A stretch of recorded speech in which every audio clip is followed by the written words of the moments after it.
Buenas noches, hermanos, hermanas. Vamos a comenzar el estudio de hoy. Y bueno, les recuerdo que estamos viendo nuestra iglesia, que es el nombre del estudio en lo macro, ¿ya?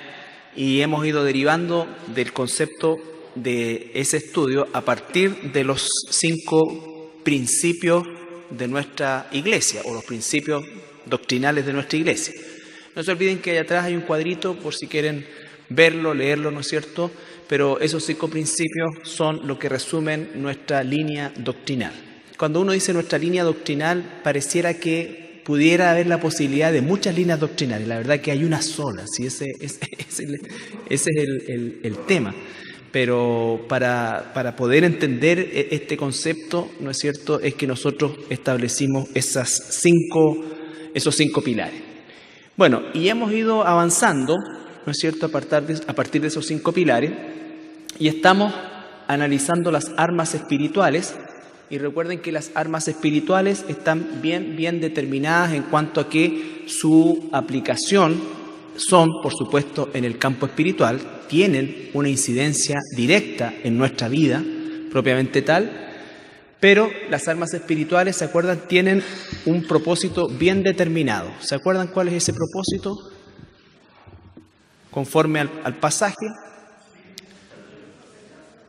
Claro, derribar todo argumento que se levanta contra el conocimiento de Dios. Ahí está la clave, contra el conocimiento de Dios. Por lo tanto, todas esas armas espirituales son dadas para que nosotros como hijos e hijas de Dios tengamos las herramientas para destruir cualquier pensamiento, idea, ideología pasada, presente, que nos formamos así, en fin, lo que sea, que signifique una obstrucción al conocimiento de Dios, que es la meta de todo cristiano, es la meta eterna de todo cristiano. Nunca vamos a terminar de conocer a Dios, vamos a pasar a otras etapas cuando estemos en la eternidad, pero un Dios eterno, ¿cómo podríamos conocer nosotros a un Dios eterno completamente? Nunca, ¿ya? Entonces, eso es bien claro, las armas espirituales. Eso se enmarca dentro de todo lo que es el tema de lo que hemos estado viendo también el día domingo, de la armadura de Dios, ¿ya? Que es una parte de estas armas espirituales y que, por supuesto, el estudio de la carta a los Efesios, el estudio sistemático de la carta a los Efesios, nos ha permitido conocer, ¿no es cierto?, cuál es realmente la dimensión de la guerra espiritual y cuál es verdaderamente nuestro papel dentro de esa guerra, o qué es lo que Dios nos demanda como sus hijos que hagamos en esa guerra que es real, que es fiera, ¿no es cierto?, y que por supuesto ya hay un ganador, y que es el Señor Jesucristo, y que es una guerra ganada, pero nosotros estamos batallando en este tránsito hasta llegar a nuestra patria celestial, ¿ya? Ahora bien, derivado de esto, otro aspecto que es muy importante recordar y mantenerlo siempre vivo en nuestra mente es la prioridad de la iglesia, o las prioridades de la iglesia. ¿Por qué? Porque ciertamente las iglesias vamos a tender siempre a hacer cosas, y eso es muy bueno, ¿no es cierto?, siempre que sean cosas que ayuden al crecimiento de los hermanos, ¿no es cierto?, al desarrollo del evangelismo, en fin, todo lo que tenga que ver con el desarrollo propio de la iglesia. Pero la iglesia no debe tener las actividades como meta en sí. O sea, una iglesia no es una iglesia bíblica necesariamente por la cantidad de actividades que pueda tener.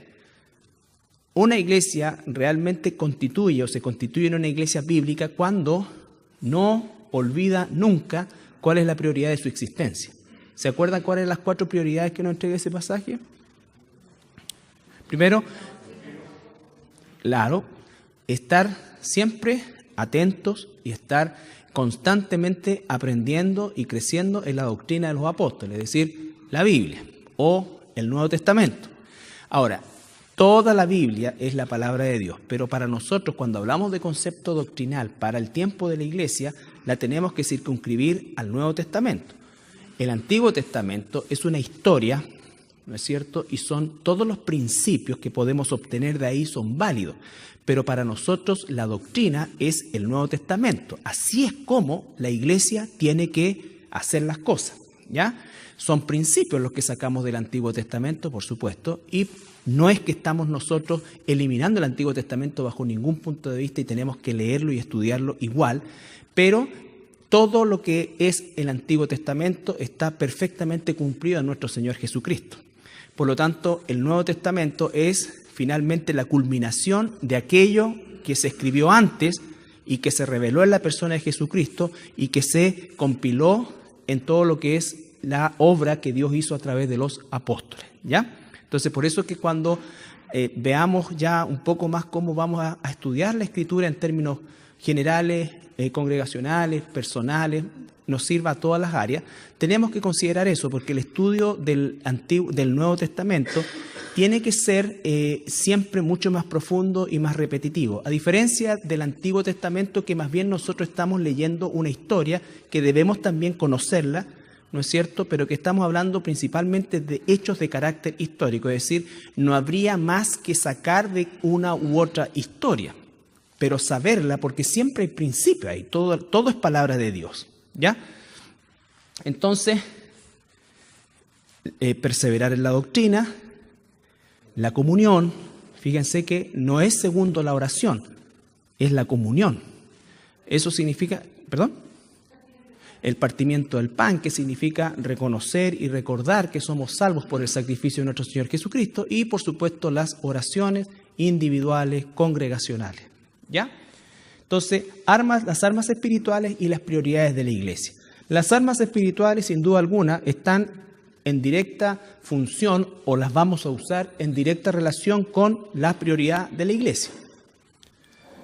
Ahora vimos que vamos a estudiar estas 5 armas espirituales, que por supuesto podríamos sacar muchas más, pero estas de alguna manera representan todas las que pudiéramos nosotros encontrar en la Escritura.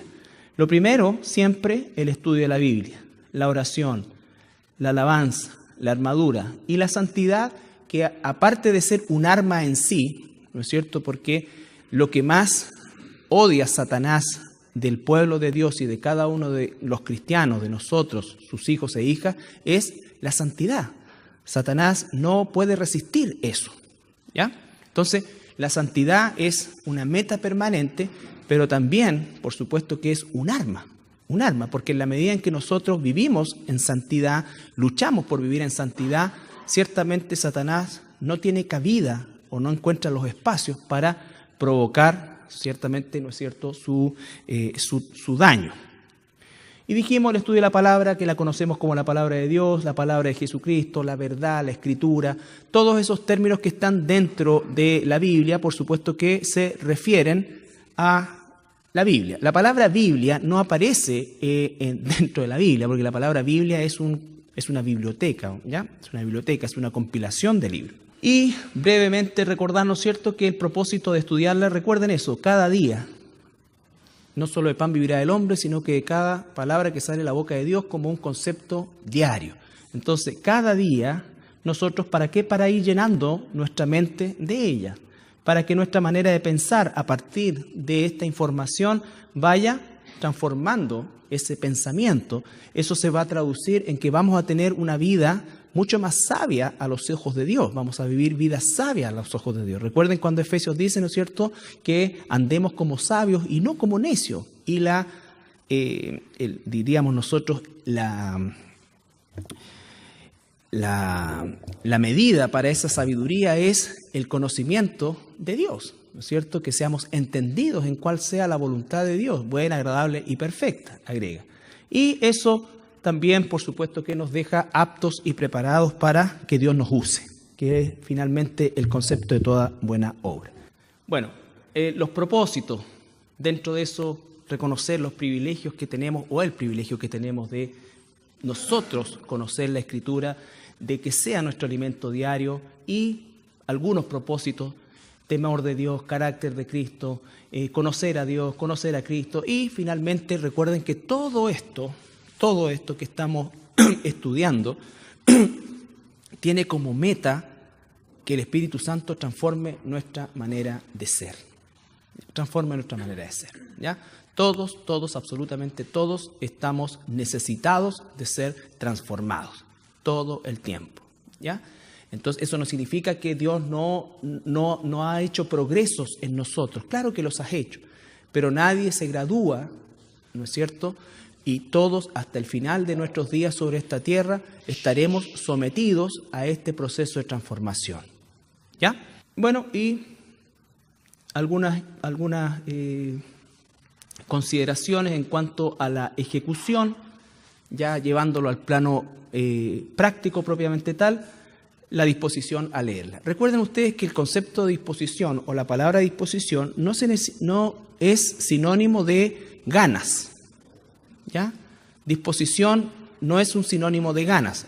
A veces pueden estar, a veces pueden no estar, pero cuando nosotros hablamos de disposición significa que en base a todos los argumentos que estoy recibiendo, me dispongo a hacer esto, aunque no tengo necesariamente ganas.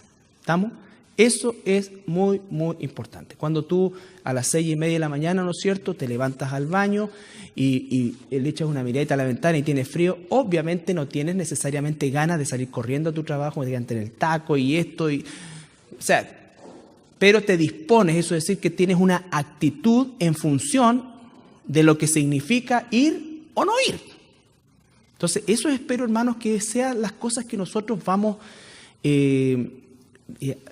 digamos, aquilatando dentro de nuestra vida como cristianos, o sea, el concepto de la disposición.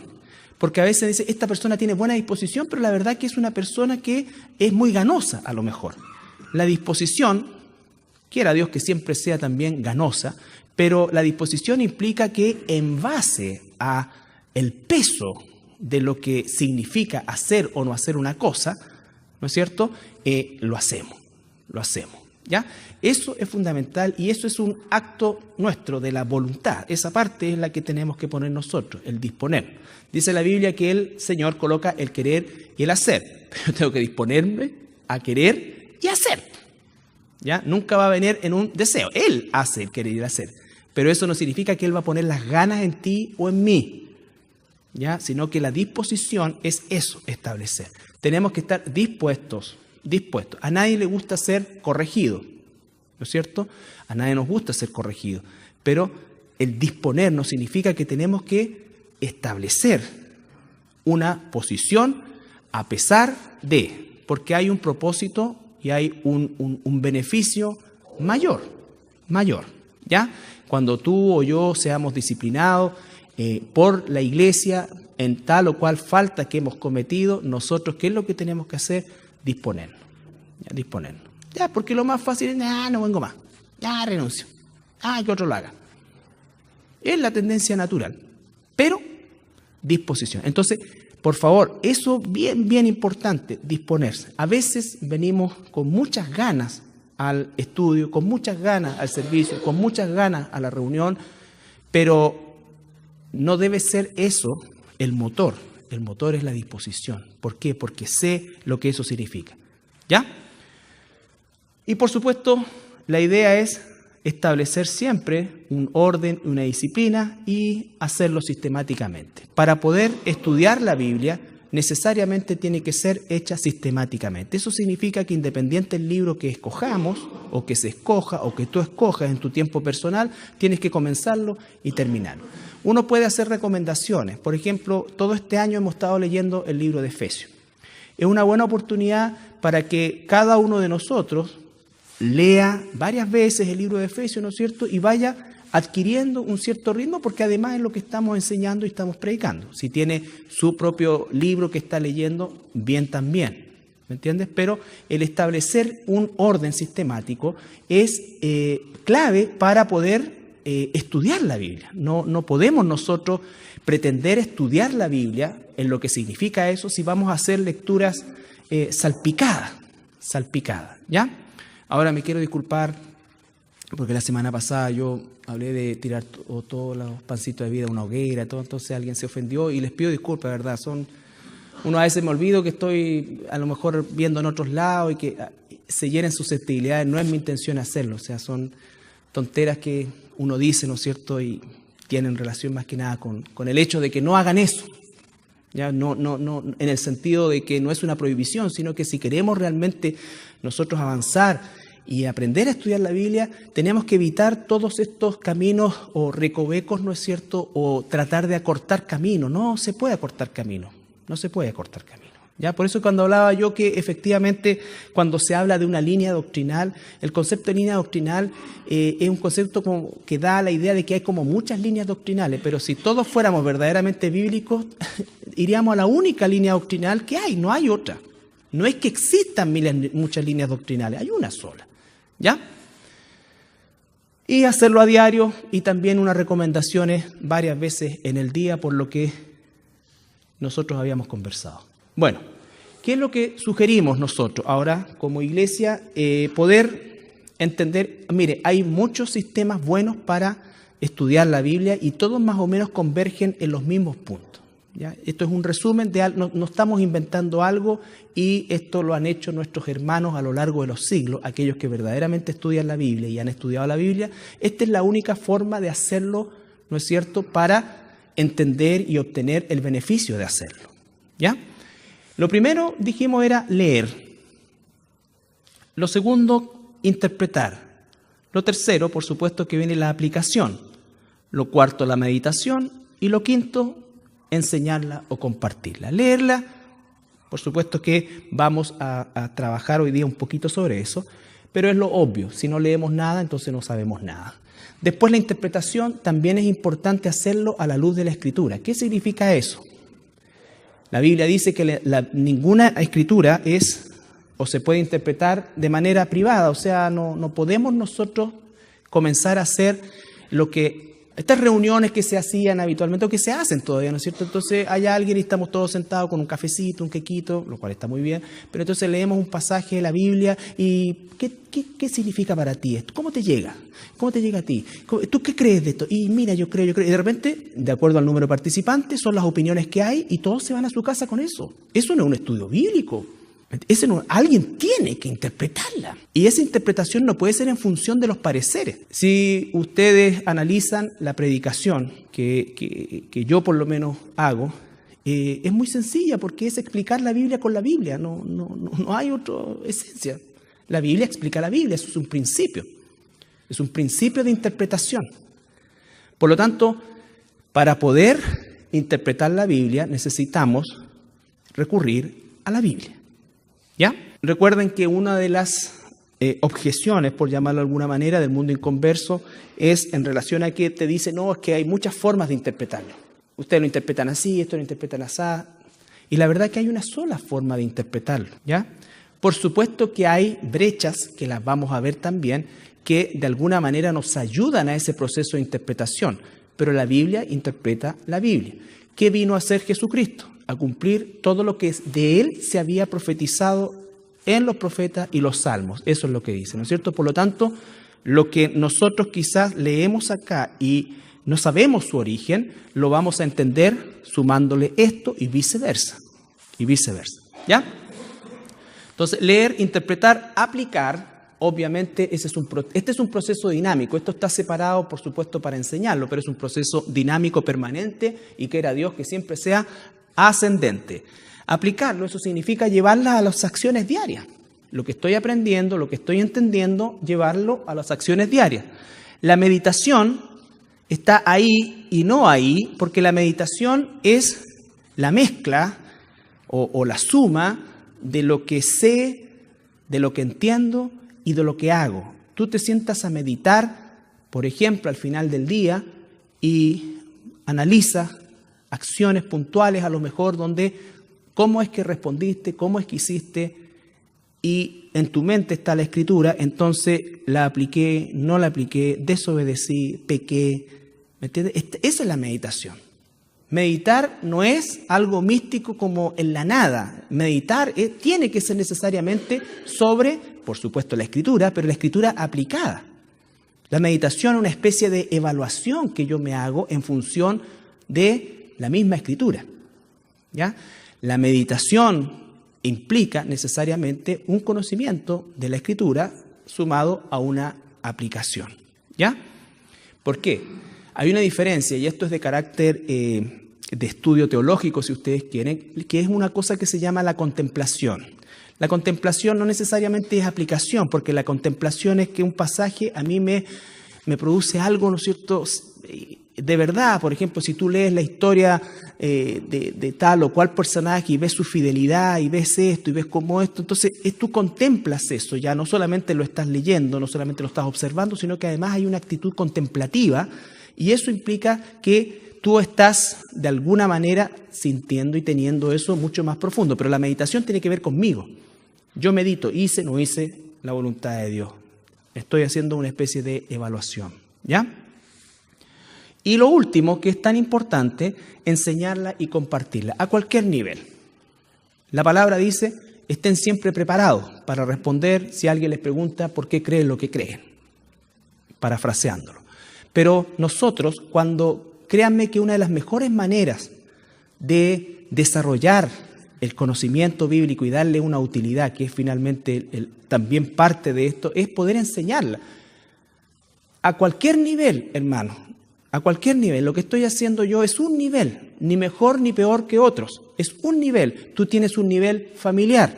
Si eres padre y tienes hijos, ¿no es cierto?, en posición de ser enseñado, le enseña, ¿no es cierto?, le enseña la Escritura. Y hacerlo también de manera disciplinada, sistemática, porque hoy día sí, hijo, no, mañana no, mira, hoy día no tengo ganas. ¿Te das cuenta? Esos mismos principios se tienen que aplicar en esa área. Si estás enseñando una clase de escuela bíblica para niños, para jóvenes, para mujeres, para varones, en fin, siempre nosotros estamos y debemos estar enseñando. Por eso es tan importante clarificar los conceptos doctrinales, para que al momento de que estemos en esa posición de enseñarle a alguien, estemos, como dice la Escritura, también todos en un mismo sentir, ¿no es cierto? Yo siempre espero que nosotros, por supuesto que tenemos diferencias y muchas cosas, pero en áreas doctrinales debemos tener un mismo sentir, ¿ya? Lo primero que vemos es leerla.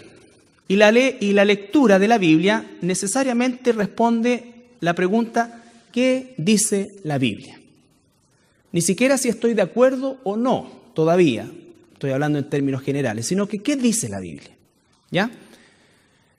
Si yo no estudio la Biblia, si yo no leo la Biblia, nunca voy a saber lo que dice la Biblia. Por ejemplo, una cosa que se da, ¿no es cierto?, en algunas veces cuando las personas, en los estudios evangelísticos sobre todo, cuando uno pregunta, la gran mayoría de la gente que viene son personas con un trasfondo católico. Por lo tanto, uno cuando dice, bueno, alguien quiere hacer alguna pregunta antes de comenzar y esta cosa aquí, y normalmente y casi siempre la pregunta que sale es, bueno, pero ¿qué diferencia hay entre esto y los católicos? ¿No es cierto? Entonces tú dices, ya, bueno, por ejemplo, ¿qué dicen los católicos respecto a el casamiento del cura? Bueno, que no se deben casar, aunque ahora hay que casarse. No, pero ya ¿qué dice la ley de ellos? Porque esto de que no se pueden casar ahora tendría que ser otra ley, que tendría que derogar la anterior. Que no se pueden casar. Entonces yo recurro a 1 Timoteo 3, que es el típico pasaje 3:1 al 6, ¿no es cierto?, que el obispo debe ser casado, debe ser marido de una sola mujer, tener hijos, criarlos bien, que si no sabe cuidar su propia casa, ¿cómo va a estar a cargo la iglesia de Dios? ¿Cierto? Entonces le digo, ya, ¿qué aprendiste tú hoy día? No te estoy preguntando si estás de acuerdo. ¿Qué dice la Biblia en relación a esta situación? Que tienen que ser casados, ¿no es cierto? Entonces, tú creías que ellos debían ser célibes, pero la Biblia dice que deben ser casados. ¿Ya? Si la conversación da, ¿no es cierto?, le empezamos a pegar palo a los curas, a la misa y a todas las cuestiones había por haber, pero con eso ya tú le abres un espectro, entonces la persona dice, oye, ¿de verdad, po? ¿De verdad? O sea, chuta, pero ¿cómo? ¿Y por qué no se casa? Bueno, anda a preguntarle a un cura, yo soy un pastor. ¿Te das cuenta? ¿Qué dice la Biblia? ¿Qué dice la Biblia en relación a, ponemos un tema? ¿Qué dice la Biblia en relación a el matrimonio? Esto. Necesito saber qué dice la Biblia. Es el primer ejercicio. ¿Qué dice la Biblia? Por ejemplo, Juan 17:3. Son pasajes. Ahora, en la Biblia no van a encontrar ustedes un pasaje que diga y observarás y memorizarás. Estamos haciendo una aplicación de los principios para estudiarla. ¿Qué dice la Biblia? Juan 17:3. dice que la vida eterna... Y esta es la vida eterna, que te conozcan a ti, el único Dios verdadero, y a Jesucristo, a quien has enviado. Y esta es la vida eterna. ¿Quiero conocer yo qué es la vida eterna? Tengo que conocer ¿a quién? Dice, y esta es la vida eterna, que te conozcan a ti, Dios Padre, y a Jesucristo a quien tú enviaste. ¿En qué lugar voy a conocer acerca de Jesús, del Padre, de Dios? En la Biblia. Si no leo la Biblia, no puedo conocer a Dios. Dios se reveló por medio de su palabra. Necesito conocer a Dios. Y Dios se revela en su palabra, no en una nube, ¿no es cierto? No en un sueño, no en ninguna de estas cuestiones, sino que en su palabra. Lucas 5:24. Que Dios me dijo, que Dios te dijo, que ayer te vi en los ojos de un enfermo. No, de un pobre, no. Jesús se conoce en la Biblia. Todos esos eufemismos, ¿no es cierto?, son falsos. Pues para que sepáis que el Hijo del Hombre tiene potestad en la tierra para perdonar pecados. Pausa, ¿no es cierto? Entonces, este es un ejemplo. ¿Cómo yo sé esto? Estoy conociendo, estoy sabiendo que Jesús tiene potestad para perdonar pecados, ¿no es cierto? Tiene potestad sobre la enfermedad en la historia, tiene potestad sobre la muerte, ¿Cómo puedo saber yo todo eso? La autoridad de Jesús, la dimensión de Jesús. Si leo la Biblia.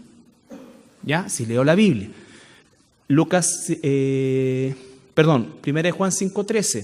Estas cosas os he escrito a vosotros, que creéis en el nombre del Hijo de Dios, para que sepáis que tenéis vida eterna y para que creáis en el nombre del Hijo de Dios.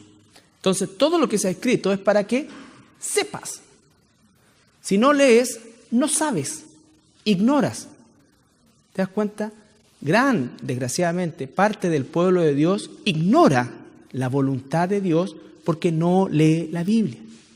Cuando nosotros estudiemos la oración, que es la otra arma espiritual que vamos a ver, dice la oración, el modelo de oración dice: Padre nuestro que está en los cielos, santificado sea tu nombre, venga tu reino, hágase tu voluntad aquí en la tierra como en el cielo. En el cielo no hay problema, el problema está acá. Ahora, ¿quiénes somos los únicos capaces de hacer la voluntad de Dios aquí en la tierra? La iglesia, cada uno de nosotros, tú y yo. Por lo tanto, si quiero orar correctamente, tengo que conocer correctamente la voluntad, porque eso es lo que quiere Dios, que se haga su voluntad. El pueblo de Dios ora mal porque el pueblo de Dios lo que quiere es que Dios haga mi voluntad. La pregunta es: ¿cuál es tu voluntad, Señor? La santificación, que no mientas, que no esto, que prediques, que enseñes.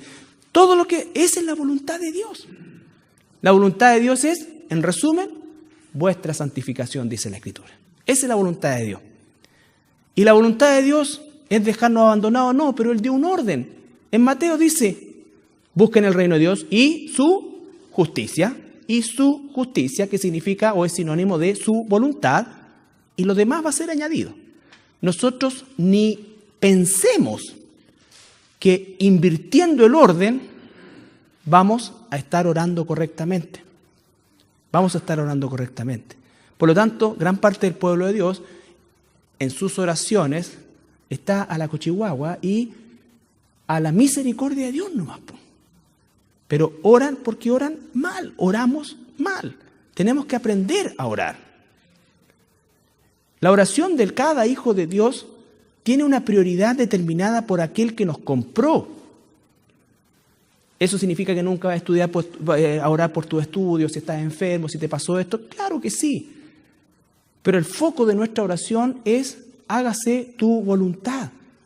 Y tu voluntad tiene relación con todo aquello que Dios usa en la iglesia y a través de la iglesia para: venga tu reino. Venga tu reino. No nos manda a decir: venga tu reino. ¿No es cierto?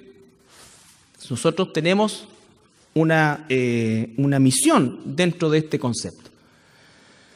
Finalmente, el Salmo 119:5. Ojalá fuesen ordenados mis caminos para guardar tus estatutos. ¿Te gustaría que tus caminos se ordenaran conforme a los estatutos de Dios? ¿Cuántos dicen amén? ¿No? ¿Te gustaría eso? A mí me gustaría. Pero ¿cómo se van a ordenar si no sé cuáles son? Si el pueblo de Dios no lee la Biblia, no va a saber cuáles son esos estatutos. Entonces, ¿cómo hay un deseo? Ojalá, dice, mis caminos se ordenaran conforme a tus estatutos. ¿Cuáles son? ¿Quiere Dios que vivamos así? No. Por eso es que la gente vive haciendo cosas que no tienen nada que ver con la voluntad de Dios. Y no estoy hablando de los católicos, ni de esto que se pegan el pecho, ni que se rompen la espalda. No, estoy hablando de nosotros, el pueblo de Dios. El que puede y debe hacer la voluntad de Dios en esta tierra corrompida, caída, como se hace en el cielo. Ese es el estándar. Dios dice, ¿qué me hace feliz? Que tú luches por hacer mi voluntad, que es perfecta aquí arriba, allá abajo, donde es todo imperfecto. Pero tú tienes al Espíritu Santo, me tienes a mí. Y la Biblia dice, mayor es el que está en el mundo, perdón, mayor es el que está en mí que el que está en el mundo. ¿Ya? Bien, entonces el primer punto es de este estudio bíblico, de estudiar la Biblia, es leerla para responder a la pregunta, ¿qué dice la Biblia? Para eso hay que leerla. La segunda fase es interpretarla. ¿Ya? Interpretarla, y vamos a profundizar después un poquito más acerca de este concepto de la interpretación. Pero básicamente la interpretación responde a la pregunta, ¿qué quiere decir la Biblia? Ahora que sé qué dice la Biblia, ahora profundizo y tengo que ir a qué quiere decir la Biblia, y si voy más allá, ¿qué es lo que Dios está diciendo acá? ¿Qué significa lo que Dios está diciendo? Lo que les está diciendo a estas personas de ese momento y lo que me está diciendo hoy, 2000 años después o 4000 años después, a mí. La gente se sorprende de qué cosa. Una de las cosas que la gente se sorprende es de que la Biblia es tan actual, que toca temas tan actuales, ¿no es cierto? ¿Por qué? Porque es la palabra de Dios y es eterna. El cielo y la tierra pasarán y mi palabra no pasará, dice el Señor. Entonces, aquí en esta fase, en algún momento, vamos también a ayudar un poco con algunas recomendaciones que es importante. Esto, hermano, no es para que nos abrumemos inmediatamente y digamos, churra. No, esto vamos a tratar de todos nosotros, ¿no es cierto?, ir entendiendo de a poquito, aplicando. Con el solo hecho de que nosotros comencemos a disponernos y a leer la Biblia, ya es un paso importantísimo, ¿ya? Que nos disciplinemos es un paso importantísimo. Sobre esa base vamos a construir. Si no existe eso, hermanos, todo lo que viene a continuación no tiene sentido. No tiene sentido. Hay que tener un buen diccionario, por ejemplo, de los idiomas, ¿ya? No tengas estos libros, los 3 mensajes, los lenguajes del amor, las 10 cartas de esto, que aquí, que allá. Ninguno de esos libros, bótalos todos. No los vendas porque vaya a hacerle daño a alguien, no los dejes en la basura tampoco, porque invierte en cosas como, por ejemplo, un diccionario. Podemos nosotros, los ancianos, recomendarte algún diccionario, bueno, no hay muchos tampoco en español, comentarios, libros de historia, ¿no es cierto?, que te permitan, que son herramientas para ya ahora interpretar la Biblia. ¿Por qué? Porque la interpretación de la Biblia implica ya sumergirnos en el texto. Y nosotros tenemos que tener estas consideraciones antes de eso, de que nos vamos a enfrentar a un lenguaje y a idiomas que no hablamos nosotros. Por ejemplo, la Reina Valera es una traducción al castellano, pero en una época, y se mantiene así, y es la que usamos la gran mayoría del pueblo de Dios, la versión Reina Valera año 60, ¿no es cierto? Y utiliza un lenguaje romance, que seguramente no era el lenguaje. Una cosa es el idioma y otra cosa es el lenguaje. ¿No es cierto? Por ejemplo, nosotros en Chile, ¿qué idioma hablamos? Castellano, ¿no es cierto? Pero ¿cómo es nuestro lenguaje? Tenemos dicho y un montón de cosas que son propias de nuestra cultura. O sea, imagínate, tendríamos, si la Biblia se hubiese escrito en Chile, tendría que tener así un alto de un libro gigante de modismo y cuestiones para entender qué es lo que quería decir. Bueno, en el caso del lenguaje y de los idiomas, Bueno, está el ejemplo de Juan 1:1 que dice, en el principio era el verbo y el verbo era con Dios. Uno puede pensar, bueno, ¿por qué no ocuparon en el principio era Jesús y Jesús era con Dios y Jesús era Dios? Con eso solucionamos el problema. Sí, pero para nosotros, 2000 años después. Los griegos de ese tiempo, o el griego en ese tiempo, la palabra logos era sinónimo de lo máximo, de Dios, de perfección, de todos. Entonces usa la palabra logos, porque en ese tiempo si coloca Jesús, Jesús no era nada, o no era nadie. ¿Ya? La cultura. Otra cosa, por ejemplo, del idioma. Por poner un ejemplo. Por ejemplo, cuando nosotros leemos Filipenses capítulo 2, cuando Pablo dice, lo que antes para mí era ganancia, yo lo considero ahora, algunas traducciones al castellano dice pérdida, otros dicen basura, ¿no es cierto? Y otros dicen estiércol. Entonces, uno dice, bueno, pérdida, ¿qué es lo que es pérdida para mí? A nadie le gusta perder, pero pérdida suena duro, pero no tan duro. Basura, ya un poquito más, basura, pero uno puede decir, oye, en este tarro hay basura. Hay distintos tipos de basura. Estiércol ya es más fuerte, ¿no es cierto? Pero uno lo relaciona más bien con estiércol de animales. Pero ¿sabes lo que dice ahí originalmente la palabra? ¿Qué es lo que dice Pablo ahí? Dice lo que nosotros conocemos como M y termina con A. Eso es lo que dice. ¿Te cachai? Entonces, chuatas. O sea, ya te cambia el nivel de lo que es, lo que él considera todo su acervo intelectual, todo lo que él era. Claro, porque si le dice a uno, oye, tú tienes que considerar basura tus cosas. Bueno, sí, hay algunas cosas que son basura, todo. Pero él dice, esto es eso. ¿Te das cuenta? O sea, el nivel de profundidad, de la intención lingüística de eso, que es palabra de Dios, el Espíritu Santo, recuerden el concepto de la inspiración, eligió la palabra correcta que tenía Pablo en ese momento en su mente y coloca eso. Eso es lo que considera Pablo. Entonces te cambia la intensidad del pasaje. ¿Me das cuenta? Entonces son aspectos que nosotros tenemos que empezar a saber, conocer, profundizar. De a poco, pero ir haciéndolo. No en todo, pero en las cosas más importantes. Por ejemplo, aspectos culturales. Juan 4. ¿A qué se refiere el capítulo Juan 4? ¿Qué historia nos cuenta ahí?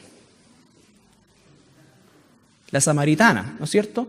Si nosotros no entendemos el odio que existía entre los judíos y los samaritanos, no vamos a darle la profundidad al pasaje. O sea, que los samaritanos le hayan pedido después a Jesús, por favor quédate con nosotros 2 días, y que al final del capítulo digan, en verdad, este es el Cristo que había de venir.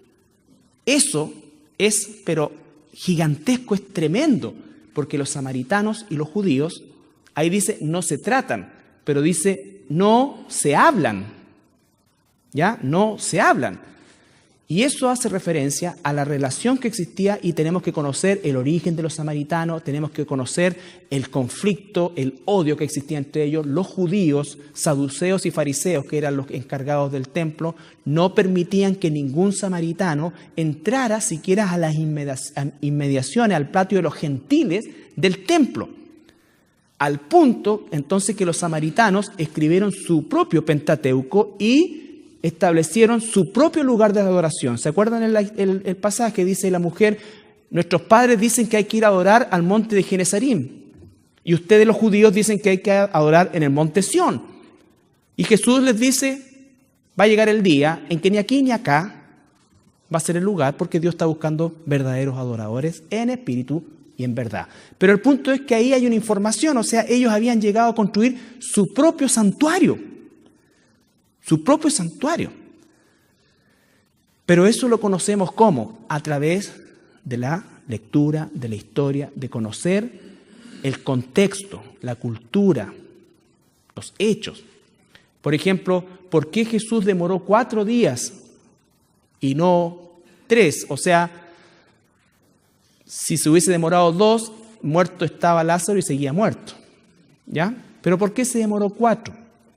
Porque en la superstición que reinaba en ese tiempo entre la gente en Jerusalén, en Israel en realidad porque estaba en Betania esto, existía la idea, la creencia de que recién al tercer día el muerto estaba muerto. ¿Ya? Estaba muerto. Por lo tanto, el cuarto día ya significaba que estaba muerto.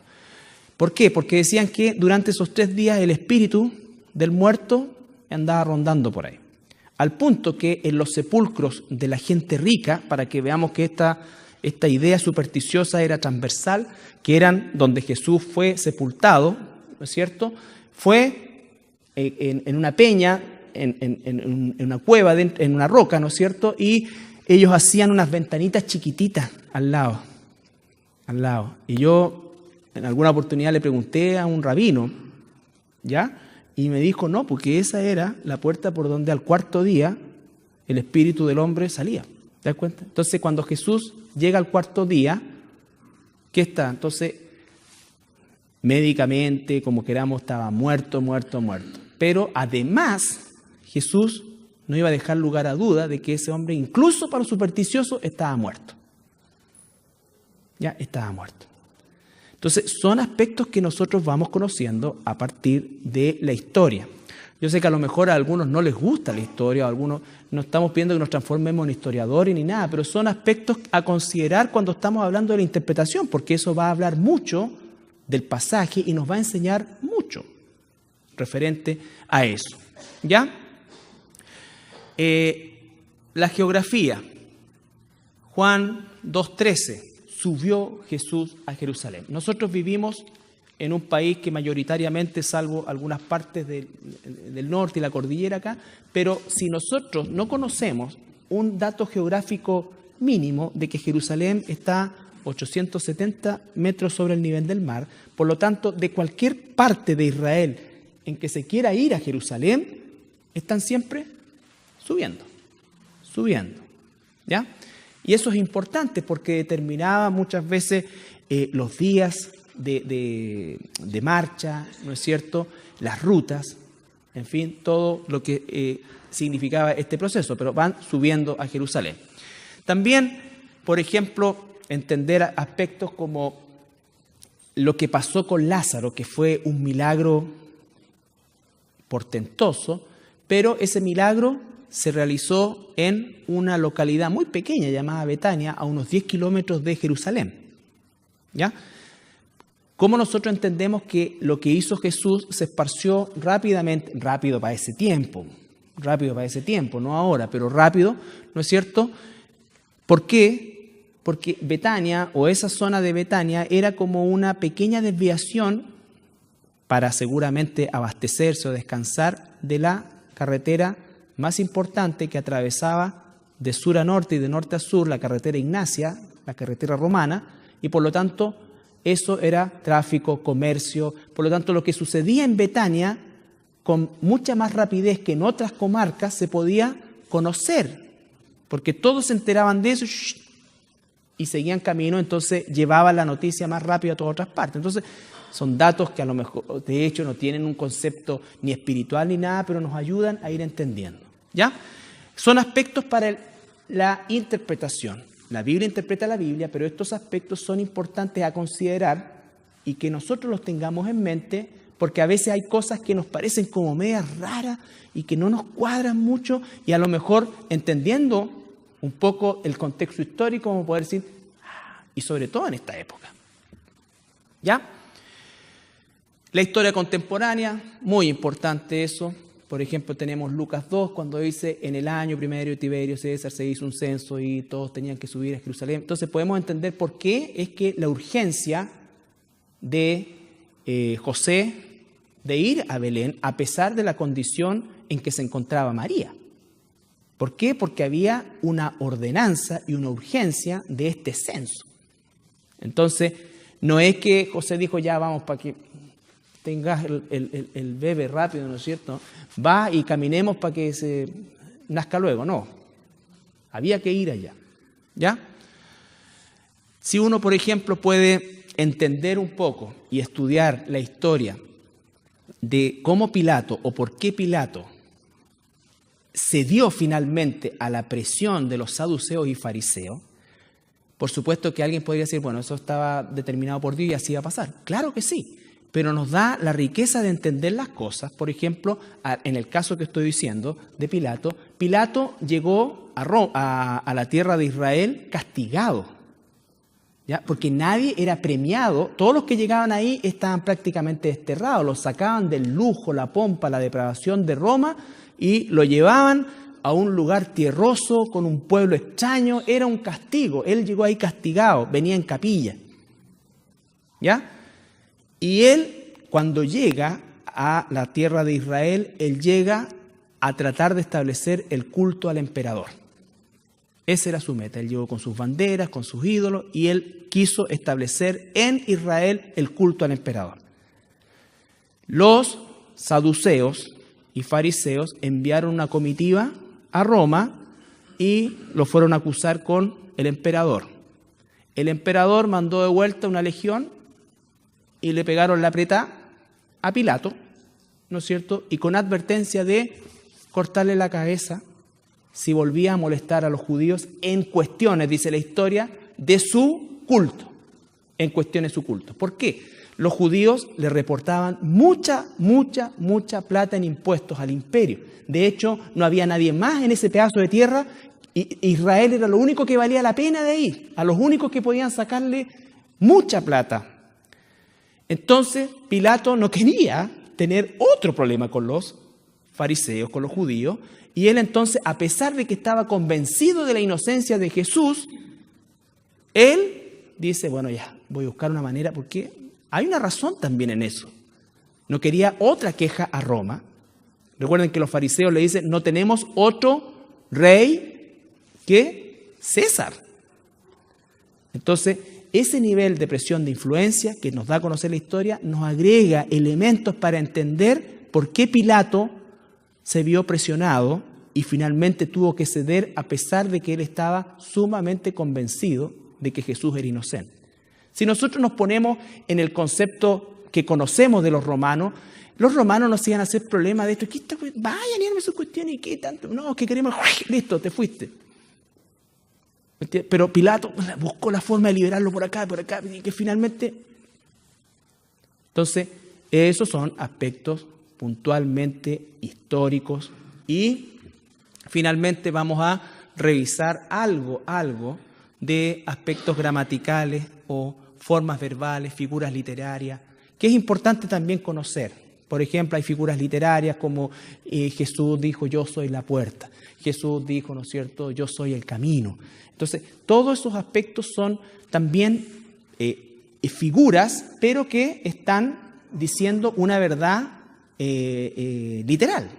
Una verdad literal envuelta en una figura literaria. Y la Biblia es muy rica en estos conceptos de figuras literarias. Entonces, para resumir, vamos a leer Nehemías 8, 1 al 8. Aquí está la culminación de la obra dada por Dios a Nehemías, de la reconstrucción de los muros, ¿no es cierto? Se establece la plaza y entonces el sacerdote Esdras va a leer la ley. Ya. Y se juntó todo el pueblo, como un solo hombre, en la plaza que está delante de la puerta de las aguas. Y dijeron a Esdras, el escriba, que trajese el libro de la ley de Moisés, la cual Jehová había dado a Israel. Y el sacerdote Esdras trajo la ley delante de la congregación, así de hombres como de mujeres, y de todos los que podían entender, el primer día del mes séptimo. Y leyó en el libro, delante de la plaza, que está delante de la puerta de las aguas, desde el alba hasta el mediodía, en presencia de hombres y mujeres, y de todos los que podían entender. Y los oídos de todo el pueblo estaban atentos al libro de la ley. Y el escriba Esdras estaba sobre un púlpito de madera que habían hecho para ello, y junto a él estaban Matatías, Sema, Anías, Urías, Hilcías y Maasías, a su mano derecha, y a su mano izquierda, Pedaías, Misael, Malquías, Asum, Asbadana, Zacarías y Mesulam. Abrió pues Esdras el libro a ojos de todo el pueblo, porque estaba más alto que todo el pueblo, y cuando lo abrió, todo el pueblo estuvo atento. Bendijo entonces Esdras a Jehová, Dios grande, y todo el pueblo respondió: Amén, amén, alzando sus manos, y se humillaron y adoraron a Jehová, inclinados a tierra. Y los levitas, Jesuá, Baní, Serebías, Jamín, Acub, Sabetai, Odías, Maasías, Kelita, Azarías, Josabed, Anán, Pelaya, hacían entender al pueblo la ley, y el pueblo estaba atento en su lugar. Y leían en el libro de la ley de Dios claramente, y ponían el sentido, de modo que entendiesen la cultura.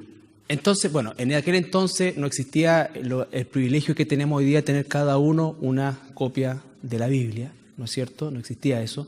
Por lo tanto, el pueblo se reunía, habían personas, estos que estaban a los costados, normalmente lo que hacían era repetir lo que estaba leyendo, en este caso Esdras, ¿ya? Y también existían sacerdotes, cada cierta cantidad de personas que le enseñaban y que interpretaban esa ley. O sea, no solamente la estaba leyendo, sino que además le estaban enseñando qué quería decir lo que estaban diciendo. Y dice que ponían, y ahí está la clave, el sentido, no solamente la lectura. Colocar el sentido es interpretarla, eso significa, ¿qué significa lo que Dios nos está diciendo aquí? ¿Ya?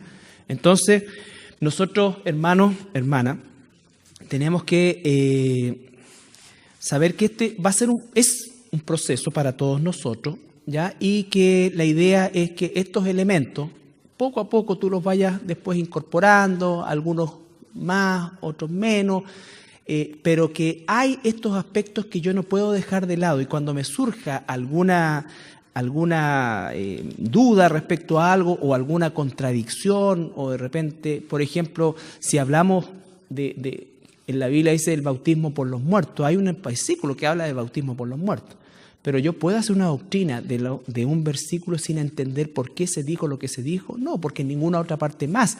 ¿Y cuántos versículos hay de que no es así?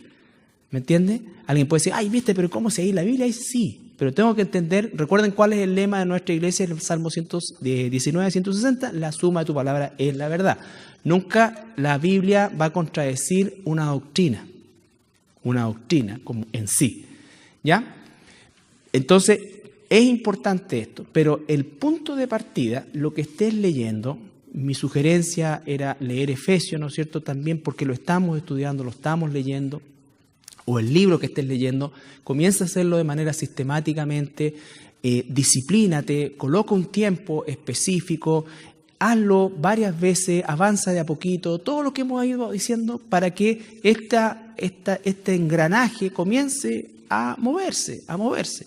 La iglesia somos nosotros, cada uno de nosotros se está moviendo, ¿no es cierto?, en esa dirección, y entonces cada uno de nosotros está bendiciendo al cuerpo con eso.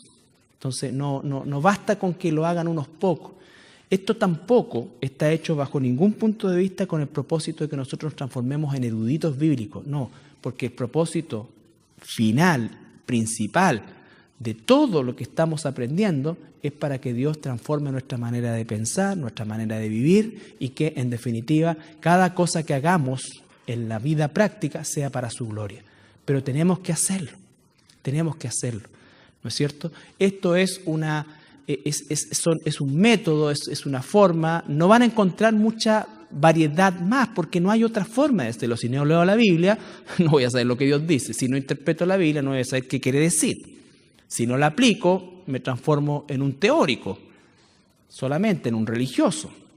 Orgulloso a lo mejor porque sé mucho, pero no aplico. Si no la medito, no voy a aprender, no voy a entender, no voy a corregir. Y si no la enseño, ¿de qué me sirve guardarme las cosas?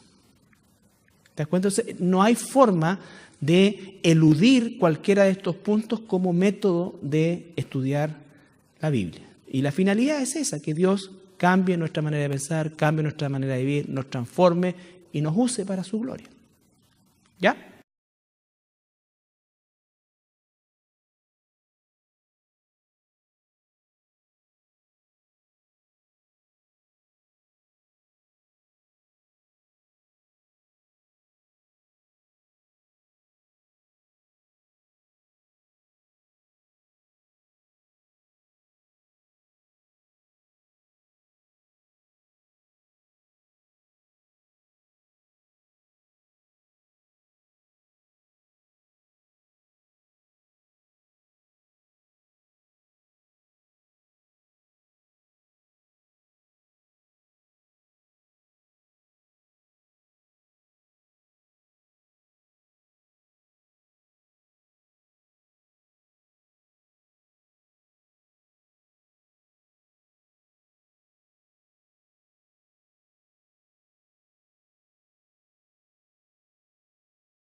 conforme al pasaje. Claro, derribar todo argumento que se levanta contra el conocimiento de Dios. Ahí está la clave, contra el conocimiento de Dios. Por lo tanto, todas esas armas espirituales son dadas para que nosotros como hijos e hijas de Dios tengamos las herramientas para destruir cualquier pensamiento, idea, ideología pasada, presente, que nos formamos así, en fin, lo que sea, que signifique una obstrucción al conocimiento de Dios, que es la meta de todo cristiano, es la meta eterna de todo cristiano. Nunca vamos a terminar de conocer a Dios. Vamos a pasar a otras etapas cuando estemos en la eternidad, pero un Dios eterno, ¿cómo podríamos conocer nosotros a un Dios eterno completamente? Nunca, ¿ya? Entonces, eso es bien claro, las armas espirituales. Eso se enmarca dentro de todo lo que es el tema de lo que hemos estado viendo también el día domingo, de la armadura de Dios, ¿ya? Que es una parte de estas armas espirituales y que, por supuesto, el estudio de la carta a los Efesios, el estudio sistemático de la carta a los Efesios, nos ha permitido conocer, ¿no es cierto?, cuál es realmente la dimensión de la guerra espiritual y cuál es verdaderamente nuestro papel dentro de esa guerra, o qué es lo que Dios nos demanda como sus hijos que hagamos en esa guerra que es real, que es fiera, ¿no es cierto? Y que, por supuesto, ya hay un ganador y que es el Señor Jesucristo y que es una guerra ganada, pero nosotros estamos batallando en este tránsito hasta llegar a nuestra patria celestial, ¿ya? Ahora bien, derivado de esto, otro aspecto que es muy, muy importante recordar y mantenerlo siempre vivo en nuestra mente es la prioridad de la iglesia o las prioridades de la iglesia. ¿Por qué?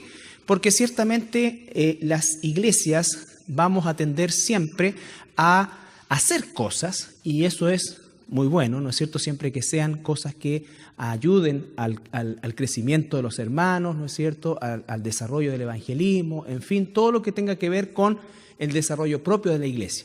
Pero la iglesia no debe tener las actividades como meta en sí. O sea, una iglesia no es una iglesia bíblica necesariamente por la cantidad de actividades que pueda tener.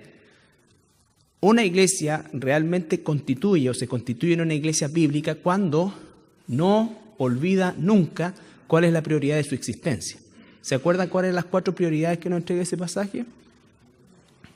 Primero, claro, estar siempre atentos y estar constantemente aprendiendo y creciendo en la doctrina de los apóstoles, es decir, la Biblia o el Nuevo Testamento. Ahora, toda la Biblia es la palabra de Dios, pero para nosotros, cuando hablamos de concepto doctrinal para el tiempo de la iglesia, la tenemos que circunscribir al Nuevo Testamento. El Antiguo Testamento es una historia, ¿no es cierto? Y son todos los principios que podemos obtener de ahí son válidos. Pero para nosotros la doctrina es el Nuevo Testamento. Así es como la iglesia tiene que hacer las cosas, ¿ya? Son principios los que sacamos del Antiguo Testamento, por supuesto, y no es que estamos nosotros eliminando el Antiguo Testamento bajo ningún punto de vista y tenemos que leerlo y estudiarlo igual, pero todo lo que es el Antiguo Testamento está perfectamente cumplido en nuestro Señor Jesucristo.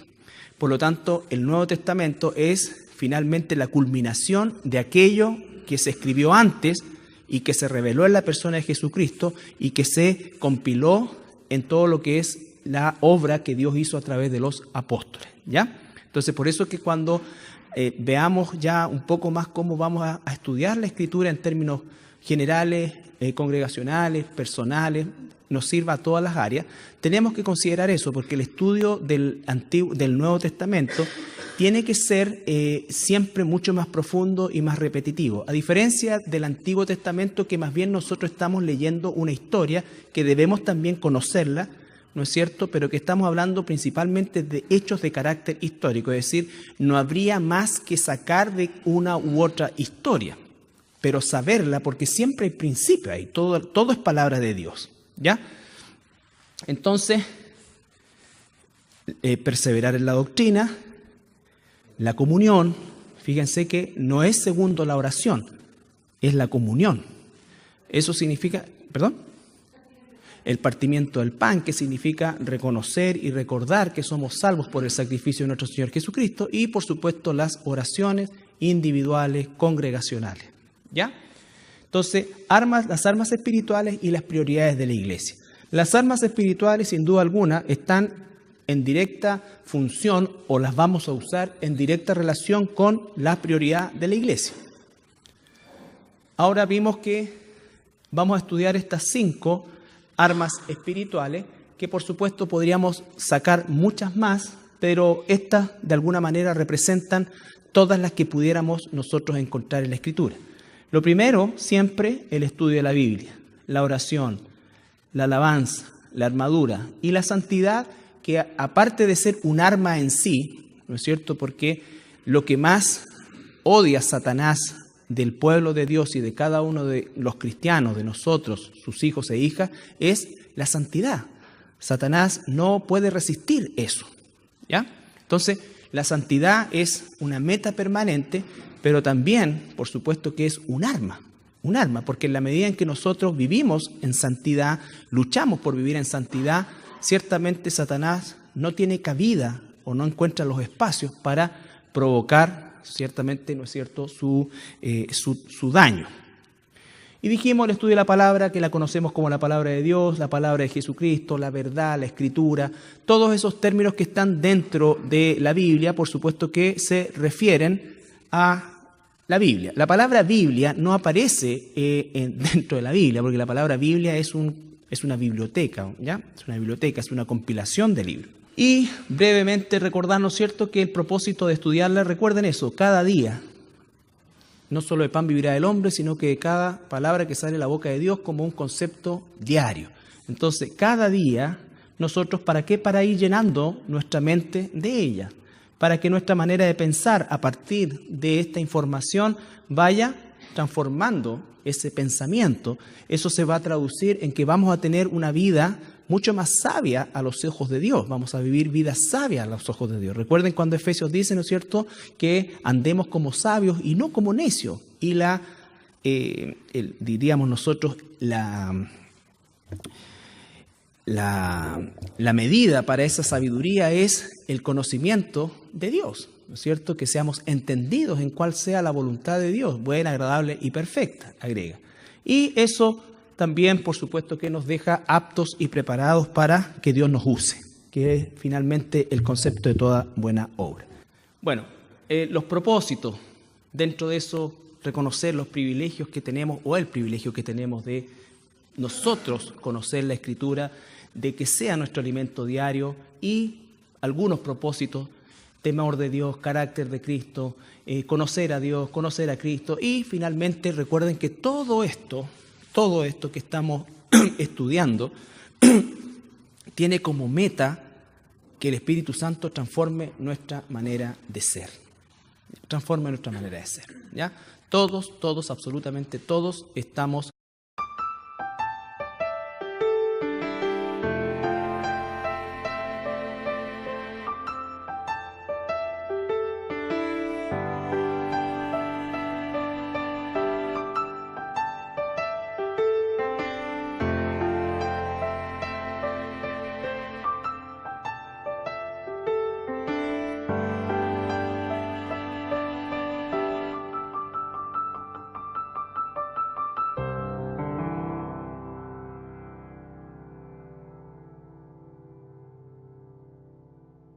Buenas noches, hermanos, hermanas. Vamos a comenzar el estudio de hoy.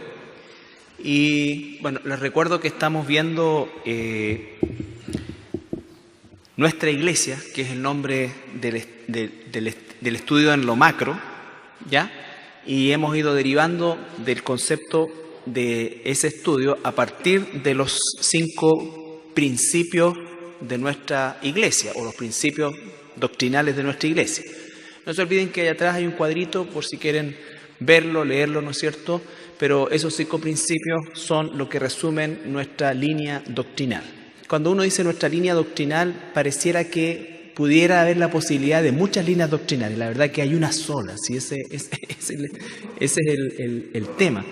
pero para poder entender este concepto, ¿no es cierto?, es que nosotros establecimos esos 5 pilares. Bueno, y hemos ido avanzando, ¿no es cierto?, a partir de esos 5 pilares, y estamos analizando las armas espirituales. Y recuerden que las armas espirituales están bien determinadas en cuanto a que su aplicación son, por supuesto, en el campo espiritual, tienen una incidencia directa en nuestra vida, propiamente tal, pero las armas espirituales, ¿se acuerdan?, tienen un propósito bien determinado. ¿Se acuerdan cuál es ese propósito?